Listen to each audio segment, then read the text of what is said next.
Okay, the little yellow is the rig. So, for example, if I hide the geometry and unhide the bones, that's the little skeleton that controls the character. The yellow is what you actually use to drive the character's movement. Everything yellow means you can animate it. So if you were an animator, you'd know, okay, I can grab the bones, I can grab the head, I can grab everything yellow is animatable. The rest you don't touch. Trust me, animators are very good animators. They're not always the smartest. So you make sure that they know they cannot touch certain things because they'll break a rig. Okay. If I was going to give this to an animator, I'll make sure that everything that is gray is untouchable all the time. No matter how much they want to grab it, they cannot grab it. So I'm just going to hide my bones, keep my geometry, and hide my shapes. Okay, I'm going to show you a different way. Last week we ran the spline method, which I'll show you now. So we created a line and placed it over here to create the infinity curve. And if you do get that curve issue, don't stress, just go into your edit spline. Just make sure that this is a corner, so right click and say corner. It'll just make it straight. And you can just adjust it. So I'm going to make it a little bit higher. Make sure it does not cut through the feet, so bring it lower. And then extrude it. I'm not going to use this method, but I'm showing you what we ran through last week. Extrude it, and there you go. That's your background, whatever you might need. The other way to do it is using a sphere. So you're going to create a sphere, literally in the top viewport. Make it as big as you need it to be. There we go. Convert it to a poly. In this case, it's way too high detail, so I'm going to switch from 32 segments to 24. Right click and say convert to poly. And just cut off the top so we can have some light coming in. It's just a little bit of a cheat, so you don't have to have it render forever just to get some light coming in. I want to scale it down so we can get the floor flat. Just Control A to select all the verts and just move them up to where the feet are. Just need to make sure that that's actually flat, because as you can see it's not. Another way to make it flat is, you see make planar, it says X, Y, and Z. Just click on Z, it'll make it flat. Just keep it above the floor. The only problem with this method is that by default the faces you want are facing the wrong way. They're facing outwards. You want to face them inwards. So Control A to select all your polygons, flip them, and now they're facing inwards. Okay. To make sure you've done it right, just right click and say Object Properties and say Turn Back Face Culling. That means they will only be looking at the camera. If you did it properly, you can see right through the sphere.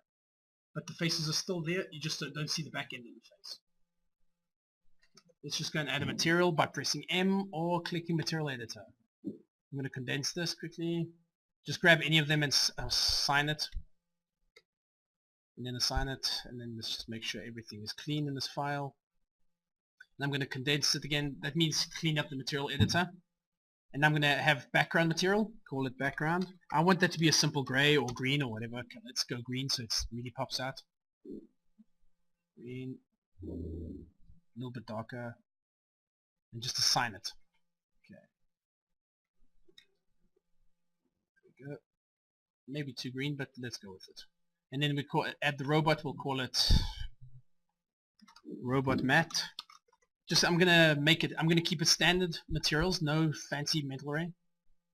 I'm just gonna leave it as a gray. Add a little bit of a specular. So let's bring up the sphere, and I just want a bit of a highlight. And a little bit stronger. The top one determines how much light is bounced off it. The glossiness determines how wide this highlight actually is. So I want it to be quite a prominent highlight, a little bit lower, not that crazy. And then just make sure you select the robot and apply it. So you can drag and drop, or you can assign it with the little wireframe cube with an arrow going to a shaded cube. Okay, I'm going to freeze this background, so I'm going to go Object Properties, just turn it off Show Frozen in Gray. And there we go. Let's bring it in, zoom in, and let's try to find a decent camera movement. So I'm going to zoom in on him and say that can be a decent camera angle. Control C will create it. Make sure you're in the perspective viewport. If you by mistake on orthographic, so let's say you do this by mistake.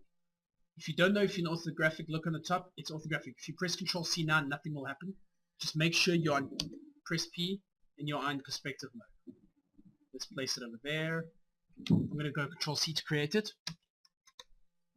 and you can see it's just created a camera. Let's just go and delete the other camera. and there we go. There's our camera. You can adjust the field of view if you want 50, 200, whatever you want. 15 will give you more of a fisheye lens. Let's go 24. Adjust it. I've posed him, so I'm just going to move him along the timeline. So T-pose is nothing worse than looking at something with T-pose. I want to hide my cameras, so you go to the display, I'm going to hide cameras, and let's go and create some lights. Start off by creating a skylight. What a skylight does, let me just draw it on the board quickly. It's a lot easier to understand. The skylight is a dome light. It makes no difference which way. When you create it, it looks like a little dome. That's a skylight. What it does is, don't rotate it, don't worry about it, because if your object's in the middle of the scene and you create it, what it does is it creates a big dome and shoots rays down towards that object. So it makes a difference which way you rotate it. It's just an icon in the viewport. What it does by default, it shoots lights toward that object, and that's why it looks so washed out. And that's why it creates a shadow underneath.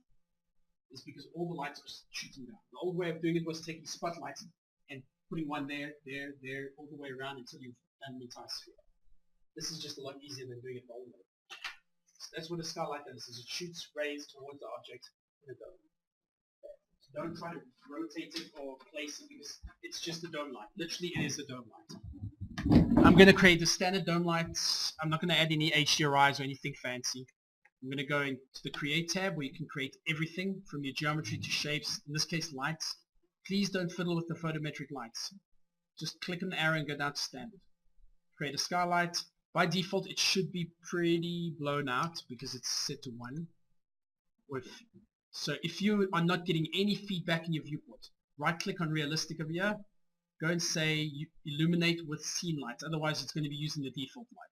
So just make sure it says lighting, shadows, and illuminate with scene light. Okay. Now just let it build up because it's nitrous. What I'm going to do with this one is, because it's a multiplier of 1, I want to set it to about 0.2 because we still have to have our directional light in it. And this green is a bit too hectic, so I'm just going to turn the green down a bit.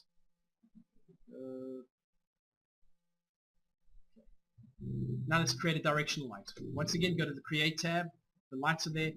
If you're going to use Mental Ray, make sure you have to activate it. Go press F10 or go to the render setup. It's a teapot with a little render dialog. Go all the way to the bottom of the Common tab. You'll see a little hand pop up. Just go all the way to the bottom. Assign renderer.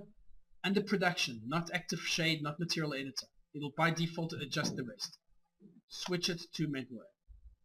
Make sure it's HD. You will be penalized for this. I don't want to see PAL. Go to HDTV and go all the way straight to the bottom and say HDTV. For this purpose, I'm going to do some test renders on 720 by 405, but your final ones have to be HD. Okay, let's go and create the light, because now it'll give you the choice to create a decent MR area spot. The first one creates the light. The second one creates where the light is looking at. Please go and adjust it so it actually is directional instead of flat along the floor like it is right now. Just place it up wherever you want it to be. Let's go place it over there. Let's see what it looks like there. That's not too bad. A little bit too blown out. It's too much of a hot spot. In order to adjust that, go to your, we'll say spotlight parameter. What's it show? Spotlight parameters. There it is. Spotlight parameters. The outside is the outer cone. Just drag that out. And once again, this is way too, it's gonna glow. Set the intensity of the light. This is like a dimmer switch. Multiply means 100% of 1 is 100%. Let's say 0.6 is 60%. Just play around and see what your scene requires. Okay, and now let it build up. That's okay. We just quickly shade everything, otherwise we're getting a wireframe. Grab your lights again. I don't want hard shadows. You can have hard shadows. You will not be penalized if you have hard shadows. Please don't think it is. It's not. This is not an exercise in rendering. That's next module. Okay, let's see what it does. Is it actually using the scene lights? I'll go with no. It is. Okay. Shouldn't it be? Okay. I'm not gonna argue with my program because it's just gonna get annoying. Okay, now we want to soften that shadow out. Switch it from ray trace. Ray trace is a hard shadow. Literally crisp, perfect shadow. Switch it to area shadows. And now, if you need to soften it out, click on the viewport and see what it does. See if what nitrous will do is update it. If it's softening, it will soften. At the moment, it's not doing anything. So you know that it's not working. So you go to your area light parameters right over here. If it's closed, just open it. Let's just close everything else so you can see. Go to your area light parameters, open it up. Up the height and the width. At the moment it's set to 1. Let's go and set it to 500. I don't know how big the scene is again, so just set it to 500 and see what it does. I'm going to set a name selection set. So instead of me having to go and select the light all the time in the viewport, I type in light, press enter to remember it, and let's see what Nitrous does. Just let it, you can see it's already way too feathered now. Now it's too feathered. If you need to select your light, there's a little name selection set, drop down. I've got armor shell light. Let's just go and select light and go and adjust it from 500 to, I don't know, 200. And click again in your viewport, let Nitrous kick in. Just be patient, and depending on how good the graphic card is, it'll catch up. That's not too bad. It's too far up to the top. Let's bring this light down a little bit so we can get light on everything else. Bring it out a little bit. That way. And down. And now you just do a quick test run and see what it looks like. Shift Q or F9. Or if you're really lazy, click on the render tab and there's a big render button. Okay. This one is trying to tell me that I have no output. There we go. And just render. Just be patient. Don't worry about the error about the light. If it's really buggy, you just click the... Let it catch up. There's an open on error. Just close that off for this file if it's really buggy. There we go.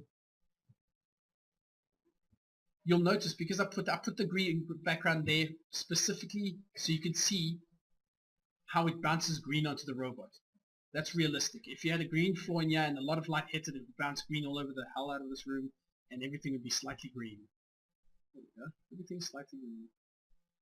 I don't want that, but I'll show it as an exercise. The shadow's actually too blurred now. It's losing too much. It's becoming too blobby now.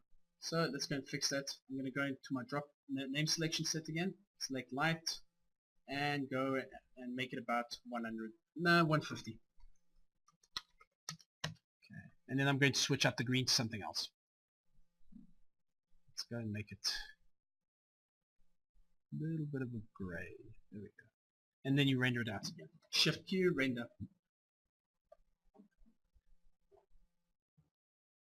And then when you're happy with it, I'll show you how to save it. If you're done already and you want to hand them in today, please, I don't mind. You can hand it in today, next week, whenever, as long as it's not later than next week. And you still, if you need the time, you still have in class time next week to finish it.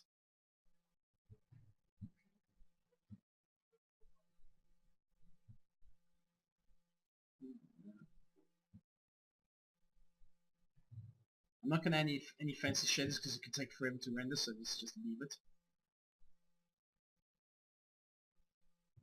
You can go and add any shader you want, go crazy, it's up to you. See if the lighting's decent. If you're happy with this, you wait for it to finish.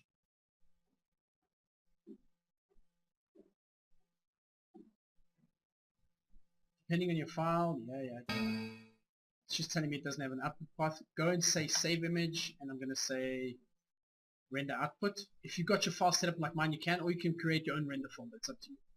Call it robot underscore shot underscore 01. Save it as a target, please. No JPEGs. JPEGs have crappy compression. Just save it as a target. 24-bit. 32-bit is alpha information. You don't need the alpha information. If you need to render another shot, go to your robot, go press perspective and say, I like this angle from there, whatever you want. Control C will create it. You can once again adjust any setting you want. Depth of field if you want, make it more fisheye, or straight flat on, whatever you want. It's up to you. Let's go more 20, zoom in. And then you just send that one to render and save it out again. Okay. If you want to be anal, name the shots, whatever you want. Shot 2. If you want to, I'm just going to copy and paste the name so I don't have to retype it.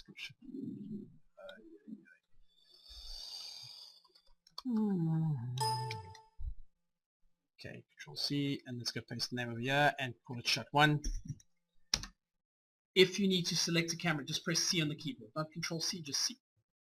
Then a list will pop up of how many cameras you have in your scene. You say I want to see shot 1 or shot 2, whatever you need it. It'll pop up. Okay, let's just save that.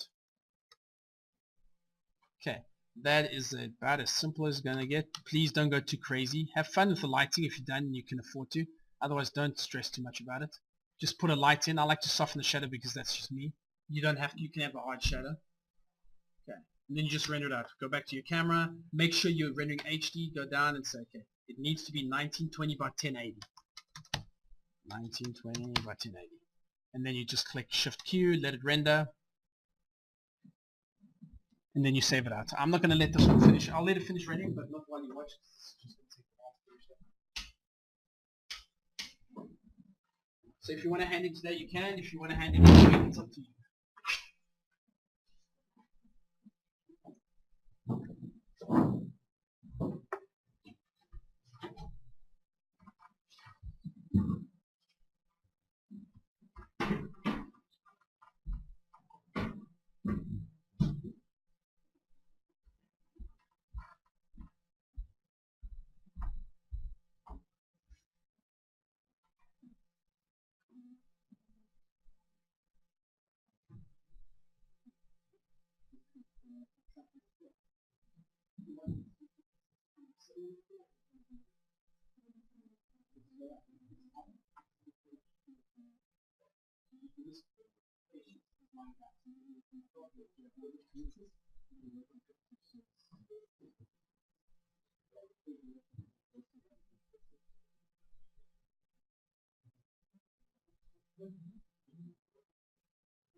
So what it's doing is that the solution is not equal all the way through, and it's just this solution.